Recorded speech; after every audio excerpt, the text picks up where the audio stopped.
الحمد لله رب العالمين وصلى الله وبارك على نبينا محمد وعلى آله وصحبه أجمعين. اللهم علمنا ما ينفعنا وانفعنا بما علمتنا إنك أنت العليم الحكيم. We are here today getting prepared for al-iftar in the month of Ramadan, Shahr Ramadan. And there's a narration by Abu Hurairah radiallahu anhu that the Messenger of Allah sallallahu alayhi wa sallam said, إذا جاء رمضان فتح أبواب الجنة. If the month of Ramadan comes, the doors of Al-Jannah are open. Now this shows the virtue of this blessed month of Ramadan, the virtue of this waqt, this time, this opportunity for us to better ourselves and improve in our deeds. We have sinned throughout the whole year, and Allah has given us a special month for us to rectify ourselves.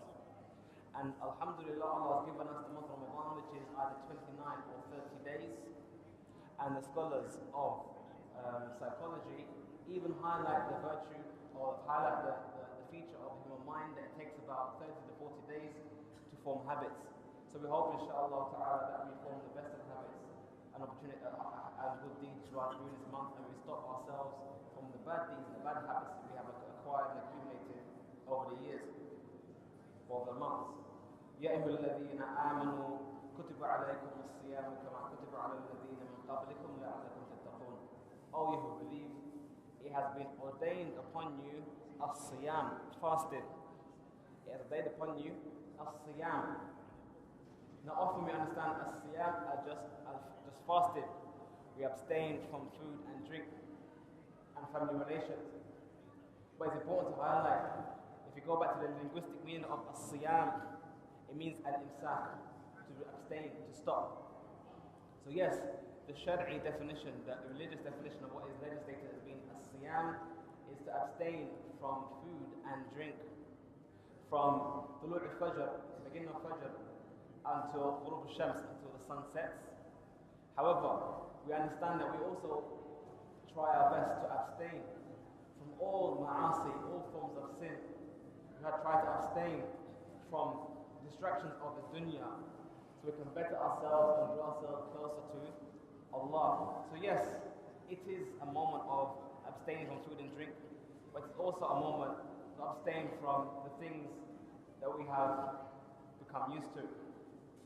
And it says, كَمَا كُتِبَ عَلَى الَّذِينَ مِنْ قَبْلِكُمْ, just like, much like it has been ordained upon those before you. The Muslims, the Ummah of Muhammad sallallahu alayhi wa sallam, were the first to fast. It has been ordained upon those before us. And from the hikam and the benefits of the wisdom of this siyam, Allah highlights and says, لَعَلَّكُمْ تَتَّقُونَ, in order that you may attain taqwa. And taqwa is from the word waqa, yaqi, wiqaya, means to protect, like a shield, a barrier. So a person who has taqwa is a person who has in front of him a shield, a barrier which prevents him from ma'asi. So Allah is saying to us, if we put up this shield in front of us between us and food and drink, hopefully this shield will manifest itself for all these and all actions. So we can see that this act of as-siyam, fasting, is a holistic approach for us to develop self-restraint, help us to develop sabr. They even did a research.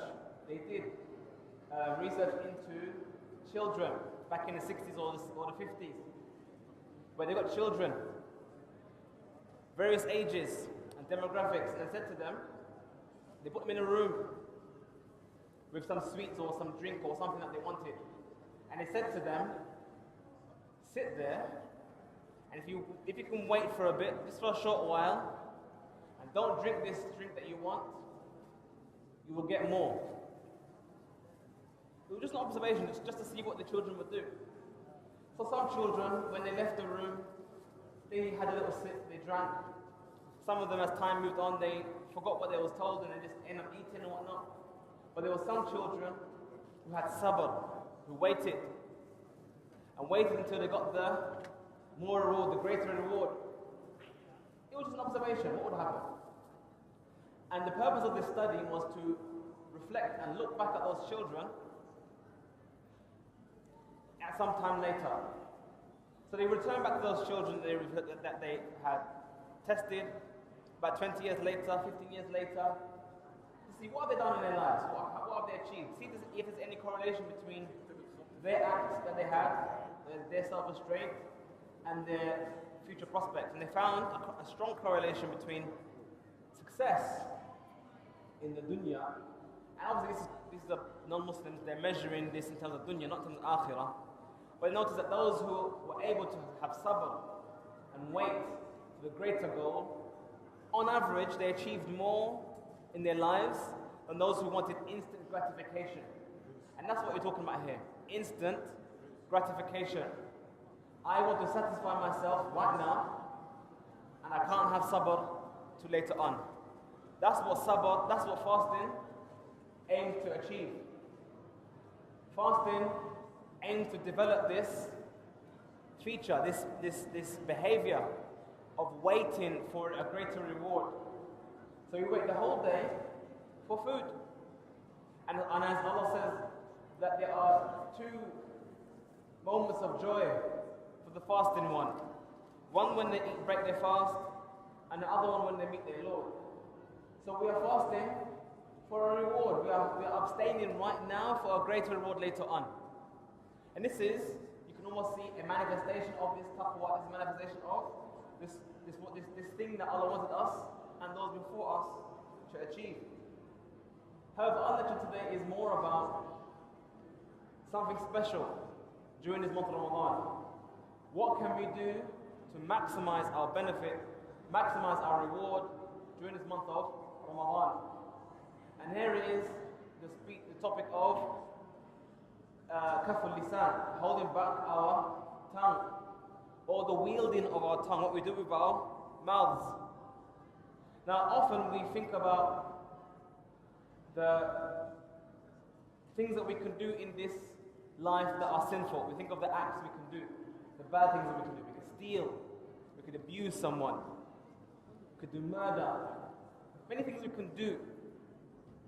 And we think that they are huge. And they are.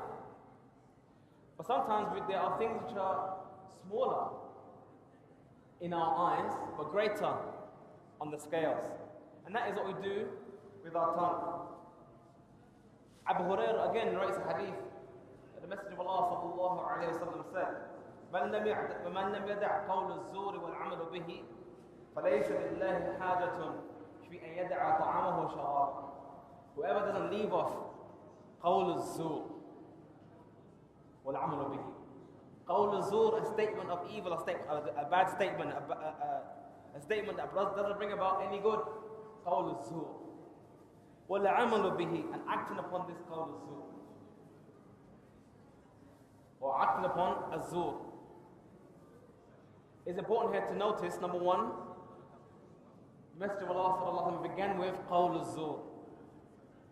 We could probably extrapolate, ponder, maybe the wisdom for mentioning qawl al-zur before al-amal, the statement before the action, is because statement is more weightier on the scales than the action. But the key here in this statement here, in this hadith, is that part that Allah has no need for us to leave our food and drink if we are going to continue the sinful lives we live.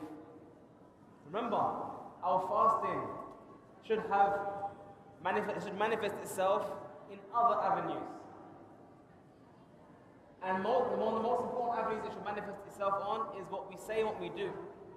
All of us, every Ramadan, we have this thing that we notice about fasting. And that is that when we start eating throughout the night, we become cautious. We start thinking, wait, am I fasting? Just that momentary thought, what am I doing? Before we start eating, we start making muhasabah, start calling our actions to account. And we find the same thing after Ramadan. When we're no longer fasting during the daytime. We pick up food and we think to ourselves, wait, am I fasting?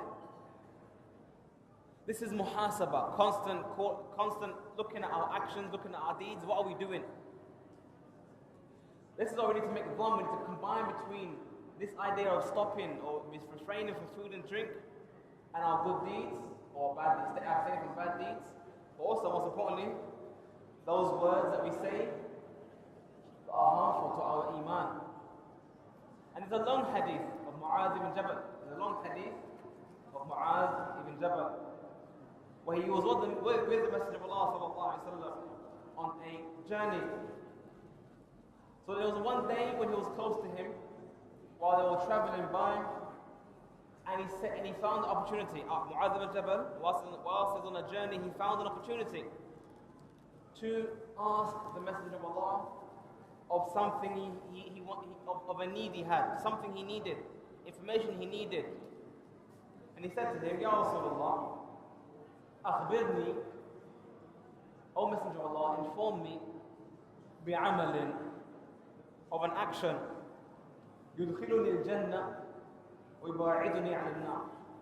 Inform me of a deed that will bring me closer to Jannah and take me further away from hellfire. This was his all-important question. What is the deed he can do, he can focus on, that will achieve his ultimate goal, our ultimate goal of Jannah? And the Messenger of Allah said, acknowledging this question, but rewording the magnificence and the izam, the greatness of this question. And he said, لَقَدْ سَأَلْتَنِي عَنْ عَظِيمٍ. You have asked me about something azim, something great. وَإِنَّهُ لَيَسِيرٌ لِمَنْ يَسِيرٌ عَلَى مَنْ يَسَرَهُ اللَّهُ عَلَيْهِ. Verily, this thing is simple, inshallah, for those who Allah makes it easy for. For those whom Allah makes it easy for. This is why every day we say, اهدنا الصراط المستقيم, guide us to the straight path. Because this straight path is only attainable by the permission of Allah.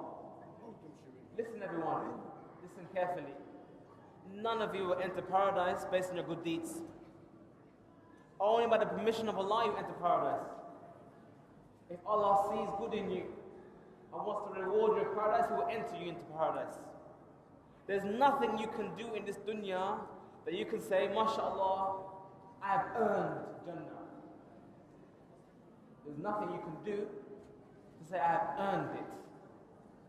No, we do all we can so that we can hope and pray that Allah have mercy upon us.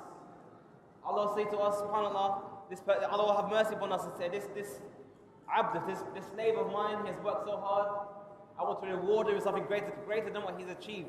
Listen carefully. If Allah wishes to reward us with greater than what we have achieved with our actions, rahmah. So only by the permission of Allah and the mercy of Allah, we will achieve Al-Jannah. So what was this thing? What are these things that, what would you anticipate the answer of the Messenger of Allah will be for this question? تَعْبُدُ اللَّهَ وَلَا تُشْرِكُوا بِهِ شَيْئًا. If anyone here is unaware as of yet, then they should know that the most important thing for any Muslim, or for any individual even on planet Earth, is at-tawheed, the worship of Allah alone. The worship of Allah alone. And the abstaining and the refraining and being far away from ash-shirk, joining partners with Allah. It's not sufficient that we just worship Allah. We can worship Allah day in and day out. We can make dua to Allah, do our salah, do our fasting, do our hajj. But all of that will be null and void if we worship others with Allah as well. The mushrikun of Quraysh used to worship Allah, but they used to worship others as well. No one can say to me, MashaAllah, I'm Muslim, I worship Allah, I make dua to Allah. I also make dua to Ali. I also make dua to Muhammad sallallahu alaihi wasallam. I make dua to the Peer, to the Saint, to this person, to that person. None of that is possible.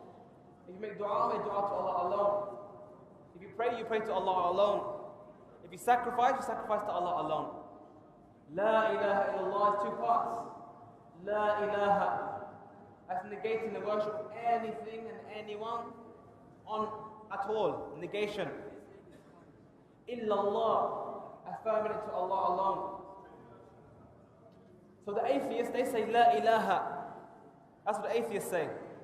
So there's no God, there's only science, there's only physics, there's only equations, la ilaha. But we say la ilaha illallah. There's no one worthy of worship except Allah. Allah is the only one worthy of worship. And that's the first thing that Muhammad sallallahu alaihi wasallam gave us the answer to Mu'adh's question, because it's the most important answer you can give. La ilaha illallah. Don't worship Allah and don't make any shirk. So this wording here, this answer here is exactly La ilaha illallah. It's as if Mu'adh said, what should I do? And the answer was La ilaha illallah. Literally. La ilaha, la tushriku bihi shay'an, illallah ta'budullah. That's the first answer that was given. Okay, what was the next greatest thing after the tawheed, the worship of Allah alone? وَتُقِيمُ الصَّلَاةِ, and to establish the salah. As the narration of one of the Sahaba, he said there was nothing that the companions considered leaving from the deeds that Allah has obligated upon us to be kufr, except the salah. Listen carefully. There was nothing that the companions deemed to be disbelief, kufr, exiting and leaving a person out of Islam, that if they left it, they didn't do, except the salah. This indicates the magnificence and the importance of a salah, praying 5 times a day. This is the contrast between us, or the difference between us and the mushrikeen and the kuffar, as-salah. So worshiping Allah is what makes you Muslim. And the most important thing after that is as-salah. وَتُؤْتِي الزَّكَاةِ, after you've established the right on your badan, your body, you've established the right Allah has on your body, then there's the right that is upon your wealth, as-zakah, that you give as-zakah. If your wealth has reached the nisab, the minimum amount, and you've held that wealth for a year, there's a right on your money. You have to give it to the state or to the poor or whatever to distribute to the Ahl al-Zakah. وَتَصُومُ Ramadhan, and to fast the month of Ramadan. وَتَحِجُّ الْبَيْتِ, and to make the pilgrimage to the house. So the Messenger of Allah began his answer to this question of Mu'adh with the pillars of Islam. 5 pillars of Islam. ثم قال, then he said, أَلَا أَدُلُّكَ عَلَىٰ أَبْوَابِ الْخَيْرِ, should I not point to you to the doors of goodness? Listen carefully, the doors of goodness. These things that if you did, it will open up to you khayr azim, great things. Go through this door. Once you go through this door, it will open up to you many things of greatness, of khayr. As-sawmu junnah. What are we doing right now? We are fasting. What did I say earlier on? I said fasting is to allow you to attain taqwa. We said taqwa is a shield, is a barrier. And the Message of Allah sallallahu alaihi wasallam says right here, as-sawmu junnah. Fasting is a shield. So hopefully you've understood from this, at least what I said today, that fasting is meant to be a barrier. A spiritual barrier, I want to call it, whatever the case may be, a practical barrier. It is supposed to be a barrier between you and sins. A junnah. وَالصَّدَقَةُ تُطْفِئُ الْخَطِيئَةِ كَمَا يُطْفِئُ الْمَاءُ النَّارَ. And give it in charity as sadaqah. It puts out the bad deeds, the evil deeds, just like water puts out fire. So if you committed a bad deed, we've looked at what we shouldn't look at. We've said what we shouldn't say. How can we wipe away that deed? As sadaqah. Part with your dunya. If you want to look forward to the hereafter and draw yourself closer to the hereafter, distance yourself from the dunya. What's the most easiest way and the most manifest way to distance yourself from the dunya? As sadaqah. Take that dunya out of your pocket and give it to somebody else. So a sadaqah puts out the bad deeds, much like water puts out fire. وَصَلَاةُ الرَّجُلِ مِنْ جَوْفِ اللَّيْلِ, and the prayer of the person during the middle of the night, during the deepest depths of the night, when no one is looking at him, no one knows what he's doing, when he's alone, but he stands to Allah and prays. And the Messenger of Allah recited some verses of the Quran praising those who leave off their bed in order to pray to their Lord. And the Messenger of Allah continues, ثم قال ألا أخبرك برأس الأمر كله وعموده وذروة سنامه. Listen carefully. This is tasawwur. How you visualize this is important. Should I not inform you of the Ra'sul Amr, the most important of the affair? This affair, what's the most important of all affairs, all matters on this earth? What is the most important affair? And the umud, the thing which holds up this affair. We are all sat here in this beautiful masjid. This masjid that has a heritage, a history, going back up to the Second World War.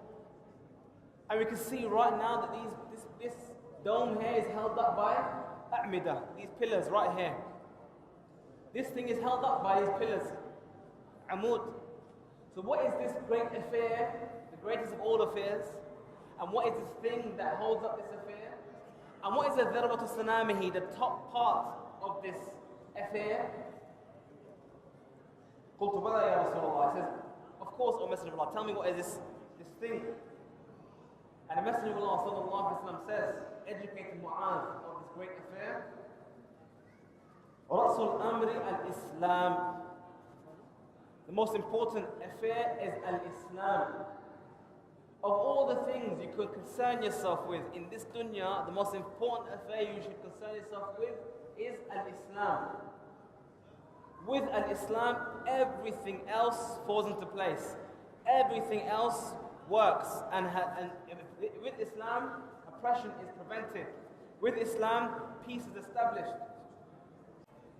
With al-Islam, all our other affairs, yastaqim, are straight. This is the most important of our affairs. Often in this dunya, we get distracted with other affairs. And we put Islam second. We say, we save us some money. Inshallah, I'll make Hajj next year because this year I want to buy a car. We prioritize our dunya of our akhirah. No, akhi. The most important affair you have is your akhirah. The dunya comes after. Your dunya is used for your akhirah. وَعُمُودُهُ الصَّلَاةِ. And the thing that holds up this affair is your salah. With no salah, you have no Islam. This is the most important thing in our lives, our salah. وَذِرْوَةُ سَنَامِهِ الْجِهَادِ. And the thing, the topmost peak of this affair is al-jihad, fi sabilillah. Then the Messenger of Allah says, ثُمَّ قَالَ أَلَا أَخْبِرُكَ بِمَنَاكِ ذَلِكَ كُلِّهِ. This is the point here we're getting to. The Messenger of Allah said, should I not tell you of the affair which controls all of this? Everything we just spoke about. What is the thing that controls all of this? قلت بلى يا رسول الله يا نبي الله. Of course, O Messenger of Prophet of Allah. فأخذ بلسانه. The Messenger held on to his tongue. The Messenger held on to his tongue. كف عليك هذا. Withhold and control this thing right here, this organ right here. The thing which controls everything above, your Islam, your salah, your fasting, your hajj, everything above. What thing which controls all of that? Your tongue. With this tongue you enter Islam. With this tongue you can leave Islam. With this tongue is your salvation, and with this tongue is your damnation. Your tongue. And Mu'adh said, are we held account? Are we punished for the things we say? Are we punished for the things we say? And the Messenger of Allah concluded the hadith by saying, how many people are thrown into the hellfire on their faces due to the wielding of their tongue, due to the words that come out of their mouths. The things that they say have destroyed their actions, have nullified their deen, and have brought all their efforts to ruin due to words of their tongue. So, in conclusion here, we should always remember that we are fasting during the month of Ramadan. We come here, we break our fast, we pray the Taraweeh, we give in sadaqah. But we should remember that the most important thing we should be developing control of is our tongue. And we here, inshallah, we'll conclude this reminder. So we have some time here. We have the last 7 minutes, 8 minutes to make dua to Allah. And I remind you of one of the dua that Abdullah ibn Umar mentioned. That the dua that the Messenger said most often, or from the dua that the Messenger said most often, رَبَّنَا آتِنَا فِي الدُّنْيَا حَسَنًا وَفِي الْآخِرَةِ حَسَنًا وَقِنَا عَذَابَ النَّارِ. السلام عليكم. خطبة أدن أشهد أن لا إله إلا الله وأشهد أن محمدا رسول الله. Okay, congratulations. الله أكبر الله أكبر الله أكبر.